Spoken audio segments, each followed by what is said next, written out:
مسیح یسوع کے قادر اور بزرگ نام میں تمام سننے والے عزیزوں کو پاسٹر پیچھے شہزاد کی طرف سے سلام۔ میرے عزیزوں، آج جس بات کو ہم سیکھیں گے وہ ہے خدا سے دوری کے نتائج پر۔ جو زندگیاں خدا سے دور ہو جاتی ہیں، خدا کو چھوڑ کر غیر معبودوں کے سامنے جھکتی ہیں، خدا کو چھوڑ کر بتوں کی پرستش میں لگ جاتی ہیں، خدا کو چھوڑ کر دولت کی پرستش میں لگ جاتی ہیں، خدا کو چھوڑ کر وہ اور معبودوں کے پیچھے اور انہی کے آگے جھکنا شروع کر دیتی ہیں اور غیر معبودوں کے پیچھے چلتی ہیں۔ ان کے نتائج کتنے خطرناک ہیں کتاب مقدس ہم سے بیان کرتی ہے۔ آج ہم ایک ایسے ہی نتائج پر غور کریں گے، اور یہ جدعون کے وقت میں خدا کا کلام ذات کی کتاب یعنی قاضیوں کی کتاب اس کے 6 باب کی جب ہم دوسری آیت کو پڑھتے ہیں تو لکھا ہے، اور مدیانیوں کا ہاتھ اسرائیلیوں پر غالب ہوا، اور مدیانیوں کے سبب سے بنی اسرائیل نے اپنے لیے پہاڑوں میں کھو اور غار اور قلعے بنا لیے۔ اور پھر 6 آیت میں لکھا ہے، سو اسرائیلی مدیانیوں کے سبب سے نہایت خستہ حال ہو گئے، اور بنی اسرائیل خداوند سے فریاد کرنے لگے۔ خداوند کے کلام کے پڑھے اور اس کے سنے جانے پر اس کی برکت ہو۔ میرے عزیزو، جب ہم 5ویں باب کا مطالعہ کرتے ہیں قاضیوں کی کتاب کا، تو اس کی آخری آیت کہتی ہے، بیان کرتی ہے کہ خداوند کا یہ فضل ہوا کہ وہ 40 برس تک ان کے ملک میں امن رہا، جب برق نے اور دبورہ کے وقت میں خدا نے ان کے بنی اسرائیل کے دشمنوں سے ان کو نجات بخشی۔ پھر بدی شروع کی، جب سکھ میں آ گئے،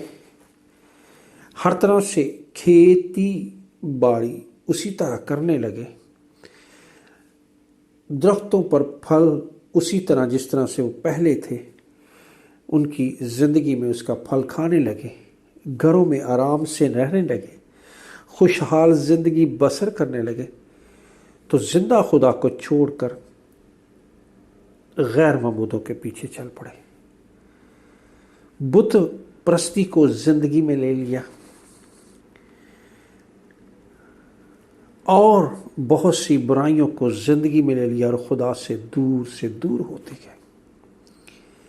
کتاب مقدس بیان کرتی ہے کہ جب وہ بدی میں بڑھ گئے تو خداوند نے ان کو 7 برس کے لیے ان کو دشمنوں کے رحم و کرم پر چھوڑ دیا، اور پھر ایسا ہوا کہ وہ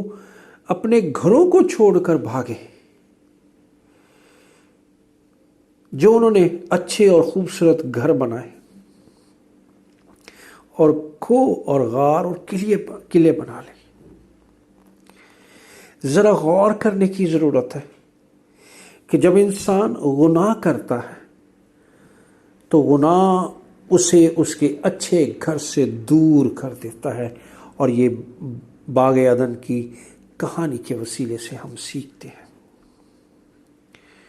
نہ صرف وہ اچھی نعمتوں سے دور ہو جاتا ہے،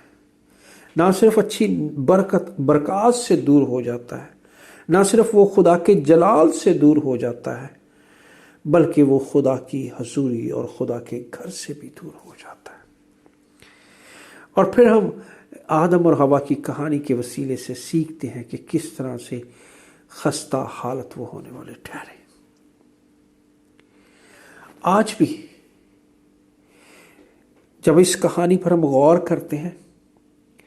تو یہ گناہ کے سبب سے، خدا کی نافرمانی کے سبب سے، خدا سے دوری کے سبب سے ہے۔ اور یاد رکھیں کہ کھو میں اور غار میں اور ہمیشہ ہمیں جانور رہتے ہوئے نظر آتے ہیں، پھر انسان وہاں اپنے آپ کو چھپاتا ہے جہاں جانور اپنے آپ کو چھپا رہے ہوتے ہیں،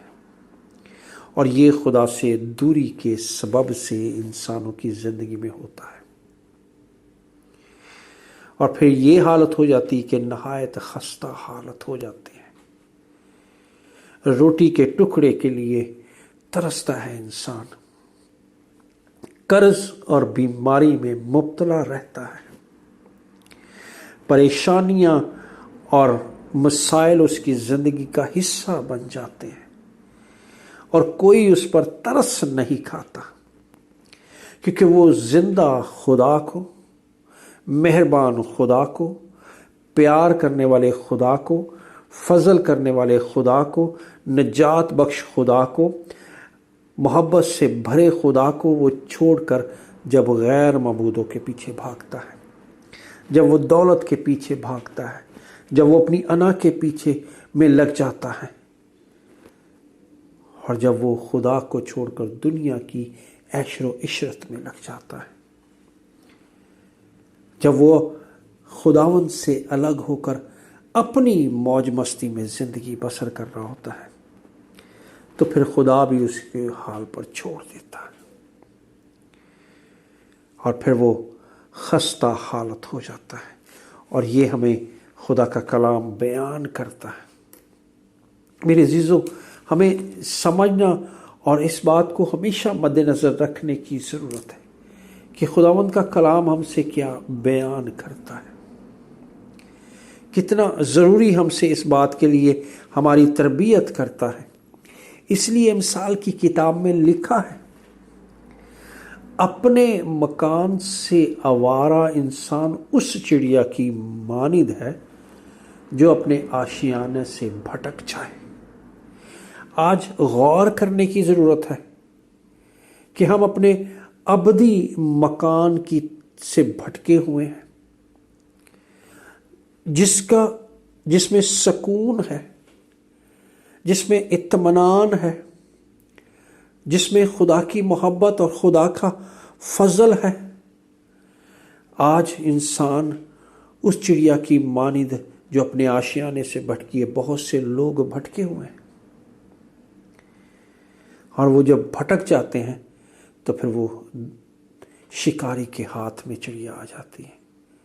جو اپنے گھونسلے سے آشیانے سے بھٹک جاتی ہے، اور بہت سی پھر ہلاک بھی ہو جاتی ہیں زندگیاں۔ خدا کا کلام کیا کہتا ہے؟ زبور نویس کی معرفت آج ہمیں اپنے لیے یہ دعا کرنے کی ضرورت ہے۔ اگر ہم گناہ کے سبب سے، اگر ہم اپنی کمزوریوں کے باعث، اگر ہم ہٹ درمی کے باعث، اگر ہم سخت دلی کے باعث، اگر ہم خدا سے دوری کے باعث بھٹکے ہوئے ہیں، تو پھر ہمیں اپنے لیے اقرار کرنے کی ضرورت ہے، اور زبور نویس کی معرفت کہنے کی ضرورت ہے، میں کھوئی ہوئی بھیڑ کی مانند بھٹک گیا ہوں، اپنے بندہ کو تلاش کر، کیونکہ میں تیرے فرمان کو نہیں بھولتا۔ اور یہ بزرگ داؤد کہتا ہے۔ آج ہمیں بھی خداوند کے حضور اپنے لیے دعا کرنے کی ضرورت ہے۔ اگر ہم چاہتے ہیں کہ ہم خستہ حالت نہ ہوں، اگر ہم چاہتے ہیں کہ ہم گو میں جا کر چھپنے والے نہ ہوں، اگر ہم چاہتے ہیں کہ ہم غار میں چھپنے والے نہ ہوں، اگر ہم چاہتے ہیں کہ اپنے گھر سے بھٹکے ہوئے نہ ہوں، تو پھر اپنے لیے دعا کرنے کی ضرورت ہے۔ آئیں اس کلام کو اپنی زندگی میں لیں، خود سنے دوسروں سے بیان کریں۔ آمین۔